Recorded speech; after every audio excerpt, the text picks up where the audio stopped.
the technology likely to have the greatest impact on the next few decades has arrived.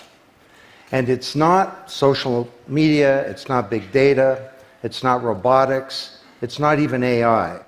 And you'll be surprised to learn that it's the underlying technology of digital currencies like Bitcoin. It's called the blockchain. Blockchain.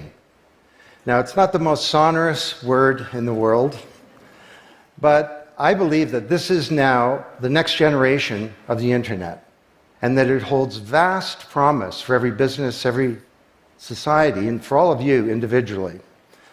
You know, for the past few decades, we've had the Internet of Information. And when I send you an email or a PowerPoint file or something, I'm actually not sending you the original, I'm sending you a copy. And that's great. This is democratized information. But when it comes to assets, things like money, financial assets like stocks and bonds, loyalty points, intellectual property, music, art, a vote, carbon credit, and other assets, sending you a copy is a really bad idea. If I send you $100, it's really important that I don't still have money and that I can't send it to you. So this has been called the double spend problem by cryptographers for a long time. So today, we rely entirely on big intermediaries, middlemen like banks, government, big social media companies, credit card companies, and so on, to establish trust in our economy. And these intermediaries perform all the business and transaction logic of every kind of commerce, from authentication, identification of people, through to clearing, settling, and record keeping. And overall, they do a pretty good job, but there are growing problems. To begin, they're centralized. That means that they can be hacked, and increasingly are. And JP Morgan, the US federal government, LinkedIn, Home Depot, and others found that out the hard way. They exclude billions of people from the global economy. For example, people who don't have enough money to have a bank account. They slow things down. It can take a second for an email to go around the world, but it can take days or weeks for money to move through the banking system across the city. And they take a big piece of the action, 10 to 20%, just to send money to another country. They capture our data, and that means that we can't monetize it or use it to better manage our lives. And our privacy is being undermined. And the biggest problem is that overall, they've appropriated the largesse of the digital age asymmetrically. And we have wealth creation, but we have growing social inequality. So what if there were not only an internet of information, what if there were an internet of value? Some kind of vast, global, distributed ledger running on millions of computers and available to everybody, and where every kind of asset, from money to music, could be stored, moved, transacted, exchanged, and managed, all without powerful intermediaries. What if there were a native medium for value? Well, in 2008, the financial industry crashed, and perhaps propitiously, an unknown or anonymous person or persons named Satoshi Nakamoto created a paper where he developed a protocol for a digital cash that used an underlying cryptocurrency called Bitcoin. And this cryptocurrency enabled people to establish trust and do transactions without a third party.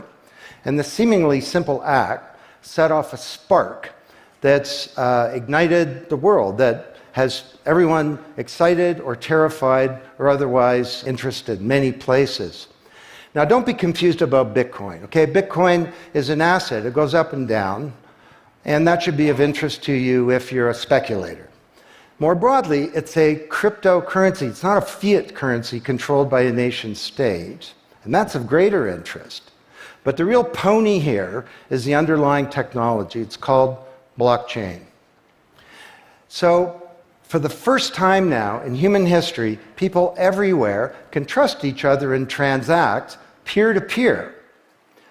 And trust is established not by some big institution, but by collaboration, by cryptography, and by some clever code. And because trust is native to the technology, I call this the trust protocol. Now you're probably wondering, well, how does this thing work? Fair enough. Assets, digital assets like money to music and everything in between, are not stored in a central place, but they're distributed across a global ledger using the highest level of cryptography. And when a transaction is conducted, it's posted globally across millions and millions of computers. And out there around the world is a group of people called miners. These are not young people, they're Bitcoin miners. And they have massive computing power at their fingertips, 10 to 100 times bigger than all of Google worldwide. And these miners do a lot of work. And every 10 minutes, kind of like the heartbeat of a network, a block gets created that has all the transactions from the previous 10 minutes. And then the miners get to work trying to solve some tough problems. And they compete. And the first miner to find out the truth and to validate the block is rewarded in digital currency, in the case of the Bitcoin blockchain with Bitcoin. And then, this is the key part, that block is linked to the previous block and the previous block to create a chain of blocks, and everyone is time-stamped, kind of like with a digital wax seal. So if I wanted to go and hack a block and say, pay you and you with the same money, I'd have to hack that block, plus all the preceding blocks, the entire history of commerce on that blockchain, not just on one computer, but across millions of computers simultaneously, all using the highest levels of encryption in the light of the most powerful computing resource in the world that's watching me. Tough to do. And this is infinitely more secure than the computer systems that we have today. Blockchain, that's how it works. So the Bitcoin blockchain is just one. There are many. The Ethereum blockchain was developed by a Canadian named Vitalik Buterin. He's 19 years old. And this blockchain has some extraordinary capabilities. One of them is that you can build smart contracts. It's kind of what it sounds like. It's a contract that self-executes. And the contract handles the enforcement and the management, performance, and payment. The contract kind of has a bank account too, in a sense, of agreements between people. And today, on the Ethereum blockchain, there are projects underway to do everything from create a new replacement for the stock market to create a new model of democracy where politicians are accountable to citizens. So, to understand what a radical change this is going to bring, let's look at one industry, financial services. You recognize this? Rube Goldberg machine. It's a ridiculously complicated machine that does something really simple, like crack an egg or shut a door. Well, kind of reminds me of the financial services industry, honestly. I mean, you tap your card in the corner store and a bit stream goes through a dozen companies, and each with their own computer systems, some of them being 1970s mainframes, older than many of the people in this room. And 3 days later, a settlement occurs. Well, with a blockchain financial industry, there would be no settlement because the payment and the settlement is the same activity. It's just a change in the ledger. So Wall Street and all around the world, the financial industry is in a big upheaval about this, wondering, can we be replaced, or how do we embrace this technology for success? Now, why should you care? Well, let me describe some applications. Prosperity. The first era of the Internet of information, brought us wealth, but not shared prosperity, because social inequality is growing. And this is at the heart of all of the anger and extremism and protectionism and xenophobia and worse that we're seeing growing in the world today. Brexit being the most recent case. So, could we develop some new approaches to this problem of inequality? Because the only approach today is to redistribute wealth, tax people and spread it around more. Could we pre-distribute wealth? Could we change the way that wealth gets created in the first place by democratizing wealth creation, engaging more people in the economy, and in ensuring that they got fair compensation. Let me describe 5 ways that this can be done.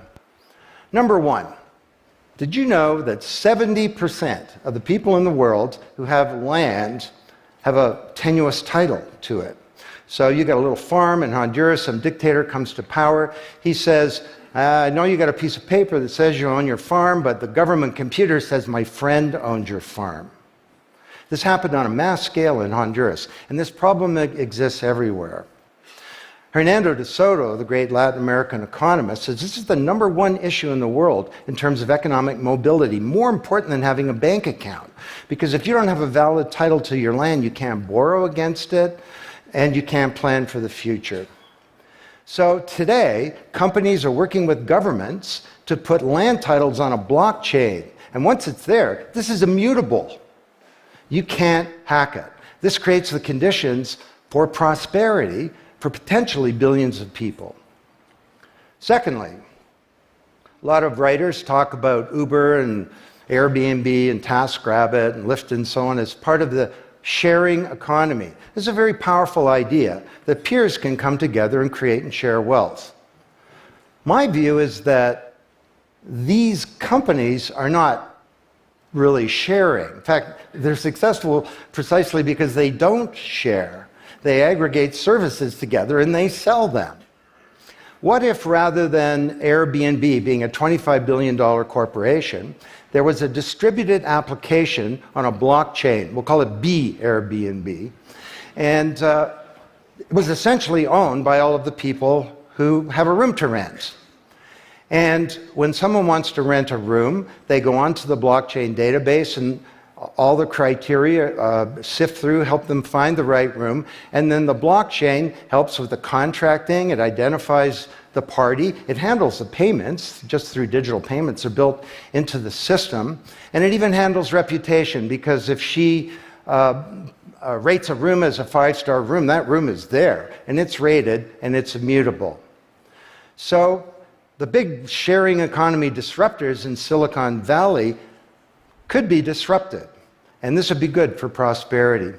Number 3, the biggest flow of funds from the developed world to the developing world is not corporate investment, and it's not even foreign aid.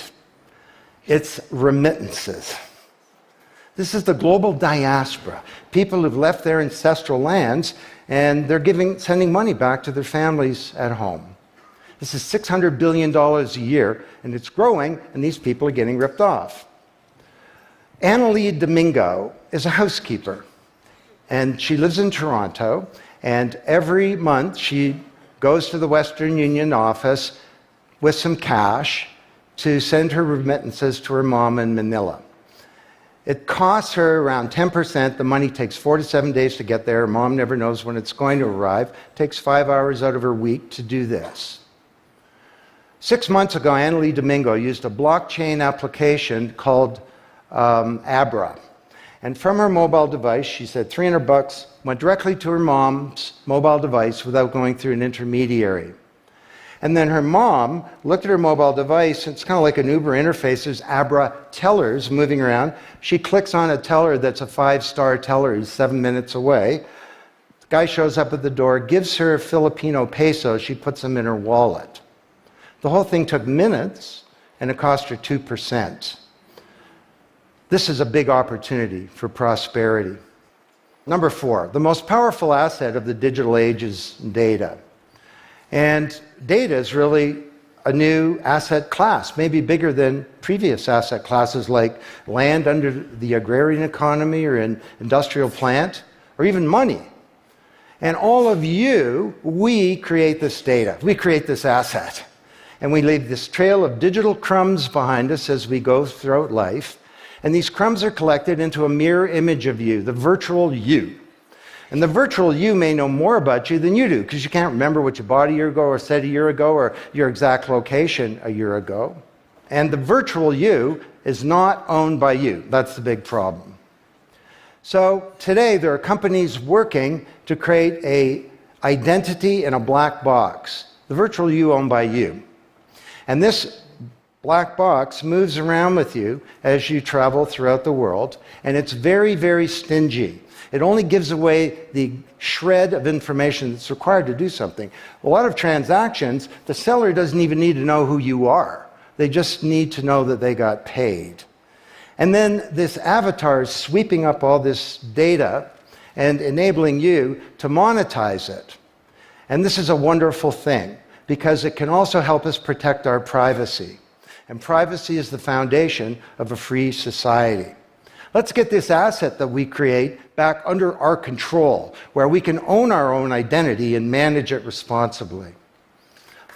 Finally,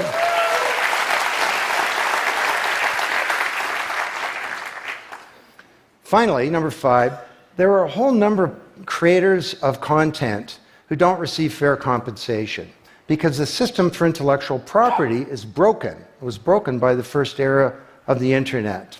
Take music. Musicians are left with crumbs at the end of the whole food chain. You know, if you're a songwriter, 25 years ago you wrote a hit song, it got 1 million singles, you could get royalties of around $45,000. Today you're a songwriter, you write a hit song, it gets 1 million streams, you don't get $45K, you get $36. Enough to buy a nice pizza.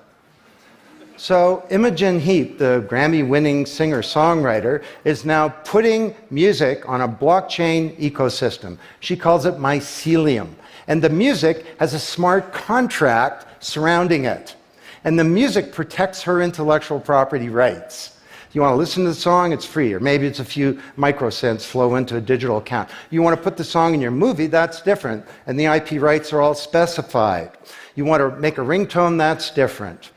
She describes that the song becomes a business. It's out there on this platform, marketing itself, protecting the rights of the author, and because the song is a payment system, in a sense a bank account, all the money flows back to the artist, and they control the industry rather than these powerful intermediaries. Now this is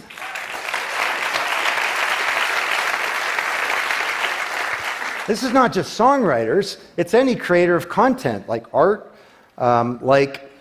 inventions, scientific discoveries, journalists. There are all kinds of people who don't get fair compensation, and with blockchains, they're going to be able to make it rain on the blockchain, and that's a wonderful thing.